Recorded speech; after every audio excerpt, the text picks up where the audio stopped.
Everyone, आज हम लोग आगे का कंटिन्यू करेंगे। तो आगे का जो टॉपिक है एक्सटेंशन एजुकेशन प्रोसेस।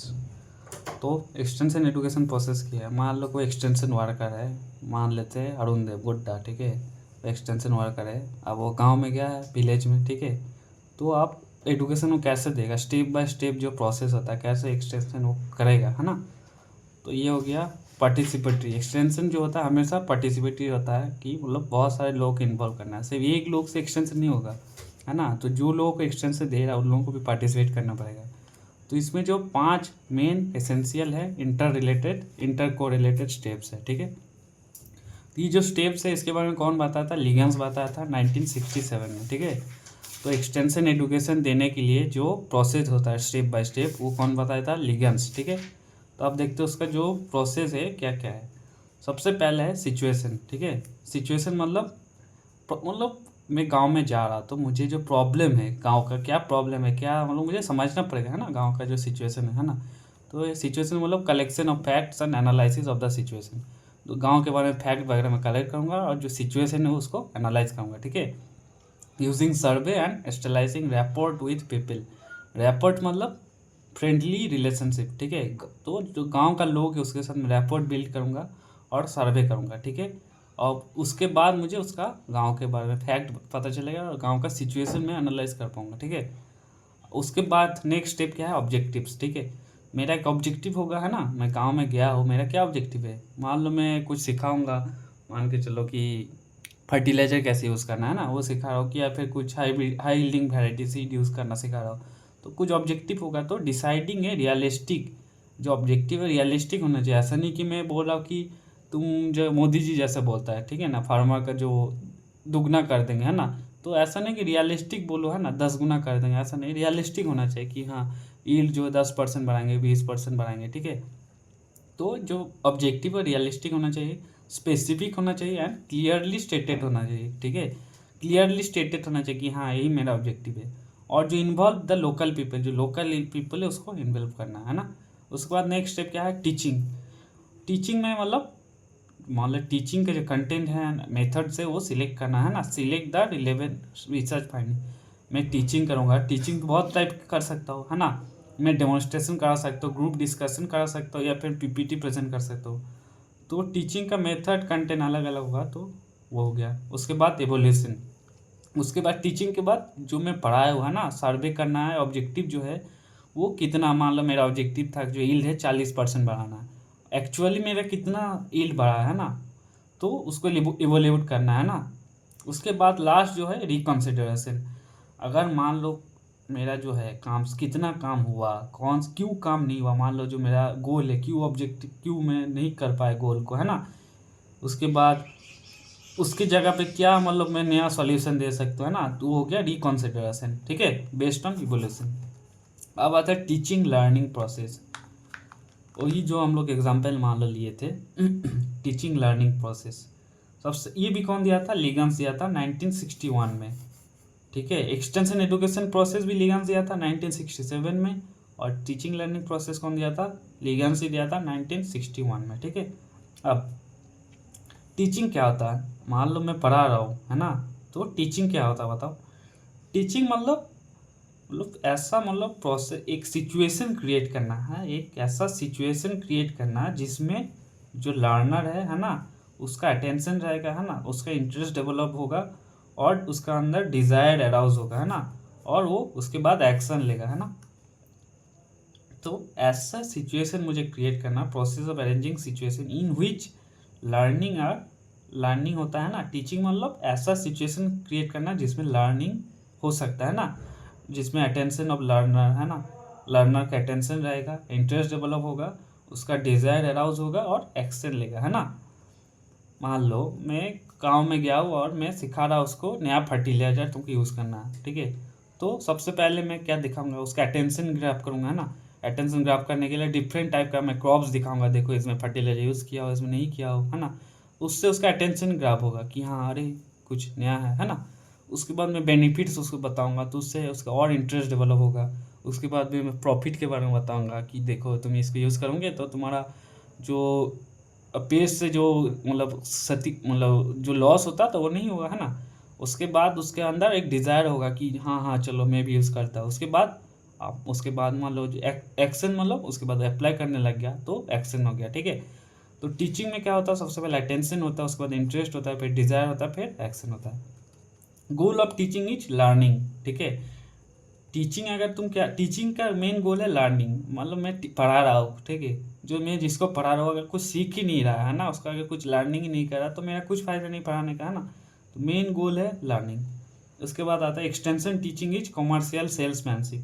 एक्सटेंशन जो टीचिंग है इसको हम लोग कॉमर्शियल सेल्समैनशिप क्यों बोलते हैं, कि सेल्समैन जाता है कोई सामान बेचता है ना, और जो एक्सटेंशन वर्कर है वो जाकर क्या करता है, वो भी तो सामान, एक टाइप का सामान ही बेच रहा है ना। मान लो मतलब वो प्रमोट करना ना, एक टाइप का सेल्समैन जो है प्रमोट करता है, ये भी प्रमोट कर रहा है ना। अब आता है लर्निंग। लर्निंग मतलब क्या होता है, लर्निंग मतलब हिंदी में हम लोग बोल सकते हैं लर्निंग मतलब सीखना, ठीक है।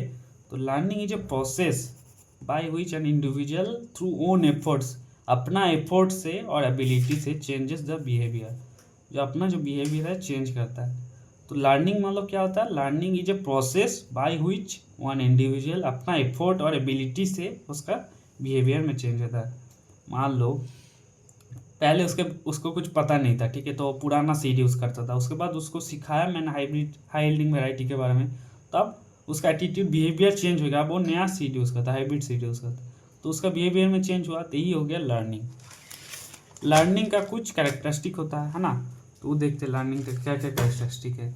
सबसे पहला कैरेक्टरिस्टिक है, लर्निंग जो है takes place throughout the lifespan of year. बचपन में मुझे बहुत कुछ सीखने को मिला है ना, अभी मैं बड़ा हो गया, इसका अभी कॉलेज में मुझे बहुत कुछ सीखने को मिला है ना, उसके बाद जब बूढ़ा हो जाऊंगा तब भी कुछ कुछ लाइफ से कुछ ना कुछ सीखने को मिलेगा, तो पूरा लाइफ में वो कुछ ना कुछ सीखता है, ठीक है। Learning is motivated by self. अगर उसको सीखने का मन नहीं है, ठीक है, तो उसका लर्निंग नहीं होगा। अगर किसी को पढ़ने का मन नहीं है, तुम उसको कितना भी पढ़ा दो, क्लास में बैठा दो, उसका लर्निंग नहीं होगा। तो learning is motivated by self, अगर अपना मन करेगा तभी कुछ हो पाएगा, ठीक है। अब आता है लर्निंग जो है फॉलोस एज शेप। लर्निंग जो प्रोसेस है कैसे होता है, उसका ग्राफ है एज शेप। सब जैसे सबसे पहले मैं नया टॉपिक पढ़ रहा, ठीक है, स्लो बिगिनिंग, तो मुझे कन्फ्यूज़ होगा, कुछ समझ नहीं आ रहा, धीमे धीमे पढ़ूंगा, करते करते फिर स्टीप एक्सेलरेशन हो जाएगा, उसके बाद मुझे प्रैक्टिस करूँगा, फिर अच्छे से कर पाऊँगा, है ना। उसके बाद प्लेटो हो जाएगा, उसके बाद मान लो मुझे सब कुछ सीख गया हो, उस टॉपिक के बारे में मुझे सब कुछ पता है, अब नया थोड़ी मैं सीखूंगा, तो वो ऐसे ही चलता रहेगा। तो एज शेप का ग्राफ होता है लर्निंग का। अब आता है टीचिंग एंड लर्निंग जो है इंटरडिपेंडेंट है, एक दूसरे से डिपेंडेंट है और कॉम्प्लीमेंट्री टू ईच अदर, ठीक है, ये इंपॉर्टेंट है। अब आता है इफेक्टिव लर्निंग सिचुएशन, ठीक है। अगर मैं तुम पढ़ा रहे हो, ठीक है, तो उसके लिए कुछ इफेक्टिव जो सिचुएशन है तुम्हारे आसपास, जो इफेक्टिव लर्निंग सिचुएशन कैसे होना चाहिए, ठीक है। All the essential elements and number of trials जो प्रोमोटिंग लर्निंग, लर्निंग को प्रोमोट करने के लिए जितने भी एसेंशियल एलिमेंट है वो क्या है, ठीक है, इन dynamic relationship with each other, जितना भी एलिमेंट है ना, जो है वो लोग अपने आप से डायनामिक रिलेशनशिप में रहता है, ठीक है। तो मान लो लर्नर जो है बीच में है, ठीक है, उसका जो मतलब एलिमेंट है, मेन 4 एलिमेंट है, ठीक है। सबसे पहले हो गया सब्जेक्ट, टीचर, टीचर मतलब जो पढ़ाएगा, ठीक है। उसके बाद टीचर क्या पढ़ाएगा, वो हो गया सब्जेक्ट मैटर। अब टीचिंग मटेरियल वो कैसे पढ़ाएगा, मान लो वीडियो, यूट्यूब वीडियो से पढ़ा सकता है ना, उसके बाद मान लो चार्ट से पढ़ा सकता है, मॉडल से पढ़ा सकता है ना, तो कैसे पढ़ाएगा, वो हो गया टीचिंग मटेरियल, कैसे क्या यूज़ करेगा। अब फिजिकल फैसिलिटी, फिजिकल फैसिलिटी मतलब कहाँ पढ़ा रहा है, क्लासरूम हो गया, है ना, ट्रेनिंग हॉल हो गया, ये हो गया फिजिकल फैसिलिटीज़। अब एक्सटेंशन जब टीचिंग करते हैं उसमें थोड़ा चेंज हो जाएगा, नीचे का जो 3 है वो ठीक रहेगा, है ना, इसमें खाली टीचर चेंज हो जाता है, ठीक है। टीचर की जगह आ जाता है फैसिलिटेटर और इंस्ट्रक्टर, ठीक है। फैसिलिटेटर मतलब जो हेल्प करता है ना, फैसिलिटेटर मतलब जो हेल्प करता है, और इंस्ट्रक्टर मतलब इंस्ट्रक्ट करेगा, और बाकी चीज़ हो जाएगा टीचिंग मटेरियल, सब्जेक्ट मैटर और फिजिकल फैसिलिटीज़, ये तीनों सेम हो जाएगा, और टीचर की जगह 2 चीज़ आ जाएगा, ठीक है। तो इसमें 5 आ जाएगा और नॉर्मल में 4 आ जाएगा, ठीक है। अब आता है स्टेप्स इन एक्सटेंशन टीचिंग, ठीक है। स्टेप्स इन एक्सटेंशन टीचिंग मतलब मैं तुम जब पढ़ा रहे हो, ठीक है, तो वो कैसे वो सीख रहा है ना। मान लो कोई एक एक्सटेंशन एजेंट है, ठीक है, वो पढ़ा गया पढ़ाने, ठीक है, हाई यील्डिंग वैरायटी के बारे में पढ़ा रहा है, ठीक है। तो फॉर्मेट जो है तुरंत थोड़ी चेंज हो जाएगा ना, तो कैसे वो चेंज होगा, कैसे वो लर्निंग, कैसे वो सीख रहा है, कैसे वो अडोप्ट कर रहा है ना। तो ये हो गया स्टेप्स इन एक्सटेंशन, मतलब कैसे वो लर्न करेगा और अडोप्ट करेगा, ये हो गया स्टेप्स। ठीक है, ये कौन दिया था? Wilson and Gallup 1905। कौन दिया था? Wilson and Gallup 1905। ठीक है, अब सबसे पहला स्टेप क्या है? अवेयरनेस। ठीक है, इसको हम लोग अवेयरनेस मतलब starting point of the change, मतलब उसके बारे में तुमको पता चल रहा है। इसको हम लोग एक एग्जांपल ले सकते हैं। मान लो तुम एक फ़ोन का यूट्यूब चला रहे हो। ठीक है, फ़ोन यूट्यूब चलाते हो, एक तुरंत तुम्हारे यूट्यूब में एक फ़ोन का ऐड आ गया। ठीक है, तो तुम फ़ोन के बारे में अवेयर हुआ कि मास, या तो तुम मास मीडिया से देख सकते हो, या फिर personal contact by extension agent, extension agent से पर्सन। एक्सटेंशन में क्या एग्जांपल ले सकते हैं? मान लो कोई नया सीड रिलीज हुआ है। ठीक है, तो फार्मर को कैसे पता चलेगा? या फिर मास मीडिया से पता चलेगा, या फिर जो एक्सटेंशन एजेंट है उससे पर्सनल जान पहचान रहेगा तो वो जाकर बताएगा। ठीक है, अब उसके बाद क्या होगा? अवेयरनेस के बाद मुझे पता चल गया, उसके बाद इंटरेस्ट। ठीक है, इंटरेस्ट मतलब उसके बारे में और इन्फॉर्मेशन हम लोग गेन कर रहे हैं ना, उसके टॉपिक के बारे में एक्सटेंशन एजेंट से, या फिर पब्लिकेशन से, या फिर मास मीडिया से। ठीक है, तो अब जब उसको सीट के बारे में पता चला, ठीक है, वो जाकर आप देखिएगा, एक्सटेंशन एजेंट से पूछेगा इसमें क्या स्पेशलिटी है ना, इस सीट में क्या स्पेशल है ना, इसमें कितना यील्ड इंक्रीज होगा, ये सब देखेगा। जो फ़ोन वाला मैं एग्जांपल लिया था, तुम सबसे पहले फ़ोन का ऐड देखे हो। ठीक है, तो उसके बारे में तुम अवेयर है, उसके बाद तुमको इंटरेस्ट हुआ तो तुम गूगल पे सर्च करोगे फ़ोन के बारे में, है ना, उसका क्या क्या ये है, मतलब उसका क्या क्या मतलब फीचर है ना, कितना कैमरा है, कितना बैटरी, ये सब देखोगे। उसके बाद तुम क्या करोगे? उसके बाद जब हो गया, है ना, फ़ोन के बारे में, तो उसके बाद तुम डिज़ायर होगा कि हाँ ये वाला फ़ोन ले लेते हैं, कि चलो ठीक है फ़ोन को ले लेते हैं, है ना। उसके बाद कॉन्विक्शन। कॉन्विक्शन में क्या मतलब, उसके मतलब रिव्यू वगैरह देखोगे, है ना। उसके बाद एक्शन मतलब फ़ोन को ख़रीद लिया तुम। ठीक है, उसके बाद अगर तुम सेटिस्फाई हो गए, फिर तुम अपने दोस्त को बोलोगे देखो ये वाला फ़ोन मैं ख़रीदा, बहुत अच्छा फ़ोन है। ठीक है, तो सबसे पहले हम लोग अवेयरनेस हुआ। ठीक है, उसके बाद इंटरेस्ट मतलब उसके बारे में और इन्फॉर्मेशन हम लोग जाने, है ना। जो एक्सटेंशन एजेंट से पूछा है कि इसके बारे में क्या फैसिलिटी है, इस सीट का क्यों अच्छा है ना। पब्लिकेशन से देख रहा है ना, मास मीडिया से देख रहा है। उसके बाद डिज़ायर, अनफ्रीजिंग एग्जिस्टिंग बिहेवियर, तो उसका पुराना जो यूज़ है, पुराना अनफ्रीजिंग जो बिहेवियर, पुराना बिहेवियर क्या है, पुराना सीट यूज़ करता है। ठीक है, वो अनफ्रीजिंग कर दे, उसको ब्रेक कर दे ओल्ड हैबिट्स, और मोटिवेटिंग पीपल फॉर चेंज। और उसके बाद कि आप सोच ले कि चलो आप चेंज कर दें, आप नया सीट यूज़ करेंगे, है ना। उसके बाद डेमोन्स्ट्रेशन में गया, है ना, उसके बाद देख कर आया कैसे मतलब उसका मतलब कैसे वो परफॉर्म कर रहा है ना। जो एक्सटेंशन एजेंट्स है उससे पूछा कि अच्छा है कि नहीं, है ना। पब्लिकेशन में गया, तो मोबाइल में हम लोग जैसे रिव्यू वगैरह देखते हैं ऐसे ही, है ना, कि मोबाइल कैसा है उसका रिव्यू देख रहा है ना। उसके बाद कॉन्विक्शन। कॉन्विक्शन मतलब अब उसका मन कर गया कि कॉन्विक्ट हो गया कि होता है ना, जैसे मतलब कोई जज बोलता है कि यू आर कॉन्विक्टेड, मतलब कॉन्विक्शन मतलब आप मान लिया कि हाँ अब मैं यूज़ करूँगा, मान चुका है। ठीक है, कॉन्विक्शन में मतलब हम लोग उसके बाद उसके बारे में इंफॉर्मेशन वगैरह कलेक्ट किया, कैसे काम करता है ना, एक्सटेंशन एजेंट से ट्रेनिंग वगैरह लिया। ठीक है, और उसके बाद जाकर एक्शन। उसके बाद मान लो छोटा स्केल स्मॉल स्केल में ले लिया, है ना, डेमो स्मॉल स्केल में खरीद लिया, मतलब उसके बाद सेटिस्फैक्शन। अगर वो सेटिस्फैक्शन होगा तो री इन्फोर्स लर्निंग, मतलब फिर से नया उसका अंदर स्ट्रॉन्गर ये होगा कि यहाँ फिर से लर्निंग करेंगे। उसके बाद कॉन्फिडेंस आएगा, है ना। तो सेटिस्फैक्शन मतलब वहाँ अगर फ़ोन तुमको अच्छा लगा तो तुम अपने दोस्त को बताओगे कि हाँ ये वाला फ़ोन देखो बहुत अच्छा है, इतना सस्ता में अच्छा फ़ोन है ना। तो सबसे पहले उसके अंदर अवेयरनेस होगा। ठीक है, उसके बाद इंटरेस्ट जगेगा, हाँ चलो इसके बारे में देखते हैं। फिर डिज़ायर होगा, लेने का मन करेगा, है ना। उसके बाद कॉन्विक्शन, और रिव्यू वगैरह देखेगा, डेमोन्स्ट्रेशन में जो देखेगा कैसे काम कर रहा है। उसके बाद एक्शन, उसके बाद सेटिस्फैक्शन। ठीक है, इसको एडकास भी हम लोग शॉर्टकट में बोलते हैं। ठीक है, अब आता है प्रिंसिपल ऑफ लर्निंग। ठीक है, प्रिंसिपल ऑफ लर्निंग। प्रिंसिपल मतलब क्या होता है? प्रिंसिपल मतलब कुछ पर्टिकुलर रूल्स होता है जिसको हम लोग फॉलो करते हैं ना। ये वाला हम लोग पहले ही पढ़े थे, प्रिंसिपल क्या होता है।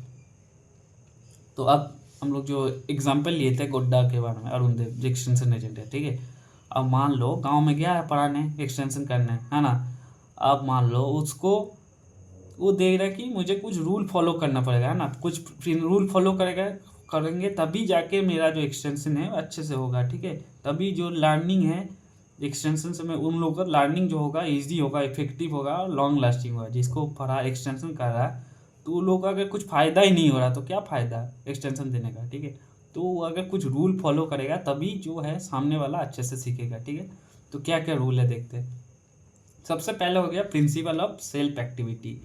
सेल्फ एक्टिविटी मतलब तुम अगर खुद से करोगे, ठीक है, मान लो तुमको लीची का जूस बनाना है, ठीक है, तो तुमको अगर कोई पीपीटी में प्रेजेंट कर दिया कि हाँ ऐसा टीएसएस मापो, ये करो वो करो, ठीक है, तुम पढ़ोगे, 2 दिन पढ़ोगे, 3 दिन पढ़ोगे, 3 दिन याद आएगा, चौथा दिन तुम भूल जाओगे, ठीक है। लेकिन वही चीज़ अगर तुम खुद से पढ़ने के बाद खुद से करोगे, है ना, खुद से बनाओगे लीची का जूस, फिर तुम कभी नहीं भूलोगे, ठीक है। तो ये हो गया प्रिंसिपल ऑफ सेल्फ एक्टिविटी। मतलब अगर तुम खुद से करोगे, लर्निंग इज एक्टिव प्रोसेस, ठीक है। तुम अगर खुद से डेमोन्स्ट्रेशन करोगे, किसान है, ठीक है, तो उसको तुम सिखा दिया कि ऐसे ऐसे, मतलब मान लो नया स्प्रेयर आया है, ठीक है, मटर वाला जो मशीन आया, नया स्प्रेयर आया है, तो उसको तुम पीपीटी में दिखा दी कि ऐसे ऐसे क्लिक करोगे तो स्प्रे हो जाएगा, ठीक है। लेकिन अगर वो खुद से डेमोन्स्ट्रेशन करेगा, उसको तुम चला बोलो कि तुम खुद से करके देखो, तो वो सीखेगा ज़्यादा, है ना। मान लो तुम वीडियो एडिटिंग करना है, ठीक है, तो मान लो एक वीडियो लेक्चर देख लिया, 10 वीडियो देख लिया यूट्यूब में, तुम बोलोगे कि हाँ मैं मुझे वीडियो एडिटिंग आता है। जब तक तुम वीडियो एडिटिंग खुद से नहीं करोगे, है ना, तो तुमको कॉन्फिडेंस ही नहीं आएगा कि हाँ मुझे आता है ना। तो जब तक सेल्फ एक्टिविटी नहीं करेगा तब तक वो नहीं सीखेगा अच्छे से। अब आता है प्रिंसिपल ऑफ एसोसिएशन। एसोसिएशन मतलब कनेक्ट द थिंग्स, है ना, कनेक्ट विथ पास्ट एक्सपीरियंस, है ना। मतलब पुराना जो है उससे, पुराना कोई मान लो सक्सेस हुआ है तो उससे और नया नया लर्निंग करेगा, ठीक है। मान लो मार्केटिंग कोई सीख रहा है, ठीक है, मार्केटिंग का कोर्स लिया है, तो इंस्टाग्राम का मार्केटिंग वो सीखा है, ठीक है। इंस्टाग्राम मार्केटिंग करने के बाद देखा कि हाँ अच्छे से सीख गया, अच्छे से सक्सेसफुल हो गया, उसके बाद फिर से और डिजिटल मार्केटिंग में और जो होता है ना, ईमेल मार्केटिंग और अच्छे से सीखेगा, ठीक है। तो पुराना जो न्यू लर्निंग है वो may be associated with previous successful opportunity and satisfy. पुराना जो है उसमें अगर सेटिस्फाई है ना, तो उससे नया लर्निंग अच्छे से होगा, ठीक है।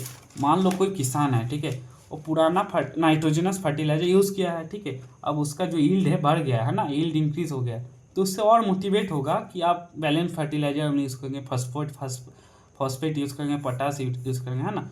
तो ये हो गया प्रिंसिपल ऑफ एसोसिएशन। अब होता है प्रिंसिपल ऑफ ट्रांसफर। ट्रांसफर मतलब knowledge from one situation can be use in another, ठीक है।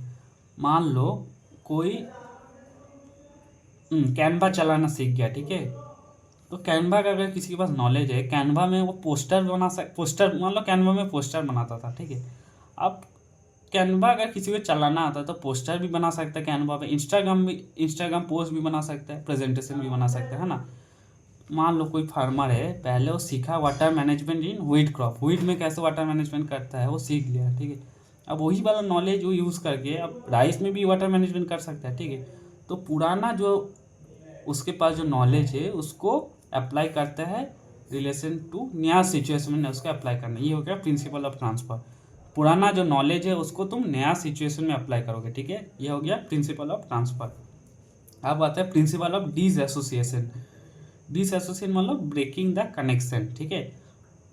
इसको हम लोग ये एग्जांपल जैसे लेते हैं, मतलब इसका मतलब स्टॉप, कोई खराब चीज़ को रिप्लेस कर दे रहा हो गुड वन से, ठीक है। मान लो कोई लड़का है ना, सुबह उठता है, ठीक है, सुबह उठने के बाद उसको इंस्टाग्राम चलाता है, ठीक है, सुबह मान लो आधा घंटा इंस्टाग्राम चलाता है, तो ये बैड हैबिट हो गया, ठीक है। अब मान लो कोई अच्छा उसका कोई दोस्त हुआ, अब दोनों दोस्त मिलकर अब सोचे कि पुराना मैं जो इंस्टाग्राम चला तो टाइम वेस्ट होता है ना, उस टाइम पे मैं एक्सरसाइज करूँगा, ठीक है। तो ये हो गया प्रिंसिपल ऑफ डिसएसोसिएशन मतलब कोई पुराना हैबिट है उसको रिप्लेस करके नया चीज़ करना है, ठीक है। जो अनडिज़ायरेबल रिस्पॉन्स है, ठीक है, उसको एलिमिनेट करना है, और उसको कैसे एलिमिनेट करना है, उससे कैसे एलिमिनेट करना है, डिज़ायरेबल सब्सटीट्यूट, कोई अच्छा डिज़ायरेबल सब्सटीट्यूट जिससे हम लोग सेटिस्फाई होंगे, ठीक है। तो मान लो कोई फार्मर है, ठीक है, ब्रॉडकास्टिंग करता था, उससे मान लो उसको फ़ायदा नहीं होता था, अब उसको एलिमिनेट करके नया चीज़ करेगा, मान लो लाइन सोइंग करेगा, ठीक है। ये हो गया प्रिंसिपल ऑफ डिसएसोसिएशन। पुराना चीज़ को रिप्लेस करके नया चीज़ करना, ये हो गया डिसएसोसिएशन। ठीक है, अब आता है प्रिंसिपल ऑफ रेडीनेस। रेडीनेस मतलब जो पर्सन है, ठीक है, मेंटली एंड वो रेडी है कि नहीं। रेडीनेस मतलब फिजिकली और मेंटली रेडी है कि नहीं। ठीक है, मान लो कोई लड़का है, ठीक है, बैठा हुआ है, ठीक है, उसको नींद आ रहा है, ऐसा ऐसा हिल रहा है, नींद आ रहा है, उसको तुम पढ़ाओगे अच्छे से तो अगर सुनेगा ही नहीं तो कुछ सीखेगा थोड़ी। ठीक है, अगर कोई दूसरा लड़का फोकस्ड है वो अच्छे से सीखेगा, है ना।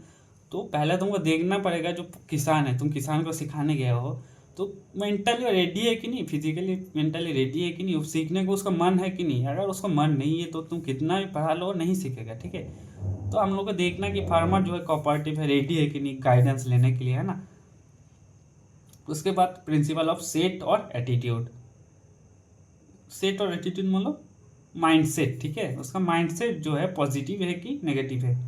तो अगर उसका जो अगर उसका फेवरेबल अनफेवरेबल एटीट्यूड है तो वो अच्छे से नहीं सीखेगा। ठीक है, अगर एटीट्यूड फेवरेबल है तो अडॉप्शन विल टेक्स प्लेस, सीखेगा अच्छे से। मान लो किसी का दिमाग में बचपन से ही तुम घुसा दियो कि मैथ जो है बहुत बोरिंग चीज़ है ना। जैसे हमारा कॉलेज में बोल देता है कि एक्सटेंशन जो है बोरिंग चीज़ है। ठीक है, तो उसका एटीट्यूड पहले से ही बना दिया कि एक्सटेंशन खराब चीज़ है, उसका दिमाग में नेगेटिव एटीट्यूड घुसा दिया। ठीक है, तो वो पढ़ेगा ही नहीं। ठीक है, उसका एटीट्यूड, अगर तुम उसको बोल रहे हो कि एक्सटेंशन बहुत इंटरेस्टिंग है, ये है ना, जैसे फिजिक्स के बारे में बोला जाता है कि बहुत टफ है, तो तुम अगर पहले ही उसका दिमाग में घुसा दोगे कि फिजिक्स टफ है तो उसको पढ़ने का मन ही नहीं होगा, पढ़ेगा ही नहीं अच्छे से। तो उसका एटीट्यूड कैसे है उससे डिपेंड करता है उसका पढ़ाई कैसे होगा। ठीक है, अब आता है प्रिंसिपल ऑफ प्रैक्टिस। तो अगर कोई भी चीज़ को practice, perfection is seldom achieved without practice. अगर तुम प्रैक्टिस नहीं करोगे तो तुम्हारे अंदर परफेक्शन नहीं आएगा। ठीक है, हम लोग जैसे फ्लाइट जो फ्लाइट वगैरह उड़ाता है ना, पायलट बोलता है कि मेरा इतना घंटा का एक्सपीरियंस है। क्यों बोलता है? कोई चीज़ अगर जितना प्रैक्टिस करेगा तो उतना स्ट्रांग होगा, है ना। कोई अगर बहुत ड्राइविंग किया तो जितना प्रैक्टिस करेगा, मैथ जितना प्रैक्टिस करोगे उतना तुम अच्छा करोगे। ठीक है, तो जितना तुम प्रैक्टिस करोगे तो उतना अच्छा होगा। कोई गाँव में कोई किसान को स्प्रेयर चलाना, जितना उसको प्रैक्टिस करेगा धीमे धीमे अच्छा अच्छा उसका इंक्रीज होगा। ठीक है, अब आता है प्रिंसिपल ऑफ मोटिवेशन। मोटिवेशन मतलब inner push to do something. ठीक है, अंदर से कुछ आता है, जो अंदर से आता है। ठीक है, तो कुछ करने का मोटिवेशन। तो स्टिमुलेशन टुवर्ड्स एक्शन, स्टिमुलेट कर रहा है तुमको एक्शन करने के लिए, कुछ काम करने के लिए। ठीक है, मान लो मैं कुछ स्किल सीख लिया। ठीक है, मार्केटिंग का कोई स्किल सीख लिया, अब मैं उससे पैसा कमा रहा हूँ, फ्रीलांसिंग कर रहा, तो उससे मैं मोटिवेट होऊंगा, अरे पैसा मिल रहा है मुझे और नया चीज़ सीखूंगा, है ना, नया स्किल सीखूंगा। तो तुमको मोटिवेशन मतलब अंदर से आता है ना। अब आता है प्रिंसिपल ऑफ टाइमिंग। टाइमिंग भी बहुत इंपॉर्टेंट चीज़ है ना। जैसे हम लोग अम्ब्रेला है, अम्ब्रेला का मान लो अभी किसी को मान लो तुम सिखा रहे हो, बच्चा जो है बहुत बच्चा है, ठीक है, उसको तुम सिखा रहे हो कि अम्ब्रेला ऐसे पकड़ते हैं, इसका ये काम आता है। ठीक है, तो नॉर्मल टाइम में जब काम नहीं आएगा तो अम्ब्रेला उसको पकड़ना सिखाओगे तो नहीं सीखेगा, लेकिन जब रेन होगा तब तुम उसको सिखाओगे तब उसको पता चलेगा कि हाँ क्या यूज़ है इसका, है ना। तो मान लो अगर अभी मैंगो में मान लो कोई किसान है, ठीक है, क्रॉप लगाया है ना, अब उसमें इंसेक्ट वगैरह आने लगा है धीमे धीमे। ठीक है, उस टाइम अगर तुम उसको सिखाओगे प्लांट प्रोटेक्शन के बारे में तो जल्दी सीख लेगा। ठीक है, उसको सीखने क्योंकि ज़रूरत है उसको, है ना। अगर सीखने का तो उस टाइम पे वो जल्दी सीखेगा। तो अदर थिंग्स बीइंग इक्वल, बाकी चीज़ अगर इक्वल है तो जो है उस टॉपिक एंड स्किल हम लोग सही टाइम पे सीखते हैं जब सर्विसेज माने, तो जब उसको ज़रूरत है टाइमिंग मैटर करता है। ठीक है, अब आता है principle of clarity of objective. ठीक है, learning is easy when the goal is clear. ठीक है, अगर तुम्हारे अंदर गोल क्लियर है, मान लो अभी मेरा जो गोल है कि मुझे JRF करना है ना, मान लो किसी का गोल है JRF करना है सोशल साइंस में, तो गोल जब तक तुम्हारा क्लियर है तब तुम उस हिसाब से पढ़ोगे। अभी तुम्हारा गोल क्लियर नहीं रहेगा कि किसी भी सब्जेक्ट में मैं JRF दे दूंगा, ठीक है, तो तुम एग्रोनॉमी भी पढ़ रहे हो, सॉइल साइंस भी पढ़ रहे हो, सब कुछ पढ़ रहे हो, ठीक है, तो तुम्हारा अंदर अगर क्लैरिटी नहीं है तो तुम अच्छे से नहीं पढ़ पाओगे। ठीक है, तो अगर तुम मान लो किसी का लोन, कोई क्रॉप लोन ले रहा है, ठीक है, अगर उसका गोल क्लियर है कि इससे मैं मस्टर्ड बोऊंगा, है ना, तो अगर गोल क्लियर रहेगा तो अच्छे से सीखेगा। अब आता है प्रिंसिपल ऑफ सेटिस्फाइंगनेस। ठीक है, जो भी चीज़ कर रहा हो उससे अगर उसको सेटिस्फैक्शन नहीं मिल रहा है, ठीक है, तो उससे कुछ फ़ायदा नहीं है इसको सिखाने का, ठीक है। तो अगर सेटिस्फाइंग आफ्टर इफेक्ट रीइंफोर्सेस लर्निंग, मैं उसको मान लो कुछ सिखाया, ठीक है, अब उसको उसको रिजल्ट मिला, ठीक है, अब वो खुश होगा, फिर से वो नया खुद से वो सीखने आएगा, ठीक है। मान लो तुम उसको कुछ सिखाया, उसको रिजल्ट मिला, सेटिस्फाई हुआ, फिर वो खुद से आएगा, ठीक है। मान लो मैं कुछ स्किल सीखा, ठीक है, अब मैं पैसा कमा रहा हूँ, तो मुझे पैसा मिल रहा, मैं खुश हूँ, फिर से मैं नया चीज़ सीखूंगा, ठीक है। तो किसान को कुछ सिखाया तुम, तो अगर उससे उसको फ़ायदा मिलेगा, सेटिस्फाइंग होगा, तो फिर से खुद से वो सीखने आ जाएगा, ठीक है। ये हो गया प्रिंसिपल ऑफ लर्निंग, ठीक है। अब आते हैं laws of learning. Laws of learning मतलब कौन दिया था? एडवर्ड थॉर्नडाइक, ठीक है। ये दिया था 3 लॉज ऑफ लर्निंग, ठीक है।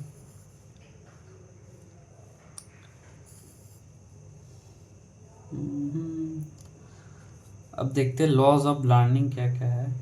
तो सबसे पहले कौन दिया था? एडवर्ड थॉर्नडाइक ने दिया था लॉज ऑफ लर्निंग, ठीक है। 3 मेन लॉ, वो 3 लॉ दिया था, है ना, लर्निंग का। Law of readiness, law of exercise और लॉ ऑफ इफेक्ट। सबसे पहले देखते हैं लॉ ऑफ रेडीनेस क्या है ना। रेडीनेस मतलब, रेडीनेस के बारे में एक बार पहले भी हम पढ़े थे, प्रिंसिपल में भी पढ़े थे। प्रिंसिपल ऑफ रेडीनेस था। रेडीनेस मतलब जो है वो आदमी है मेंटली, फिजिकली और इमोशनली रेडी है कि नहीं, है ना। तो लर्निंग मतलब अगर उसको ज़रूरत है, वो रेडी है, तभी वो अच्छे से सीखेगा, है ना। मान लो कल मेरा एग्ज़ाम है, ठीक है, तो अगर कल मेरा एग्ज़ाम रहेगा तो मैं ज़्यादा पढ़ूंगा, है कि नहीं। अगर मान लो कोई जैसे एग्ज़ाम ही नहीं लेगा मेरे कॉलेज में, तो कोई नहीं पढ़ेगा, ये बात फिक्स है। एग्ज़ाम लेना बहुत ज़रूरी होता है ना। एग्ज़ाम लेता है तभी हम लोग पढ़ता है, और एग्ज़ाम नहीं लेगा तो हम लोग पढ़ेंगे भी नहीं, है ना। मान लो उसका पैडी, मान लो जो पैडी लगा है, ठीक है, उसमें ब्लास्ट अटैक आ गया, तो अब उसको ज़रूरत है, अगर उसको चाहिए, पैडी में अटैक कर दिया, तो वो खुद से ईगर आ जाएगा सीखने के लिए, ठीक है, क्योंकि अभी ज़रूरत है।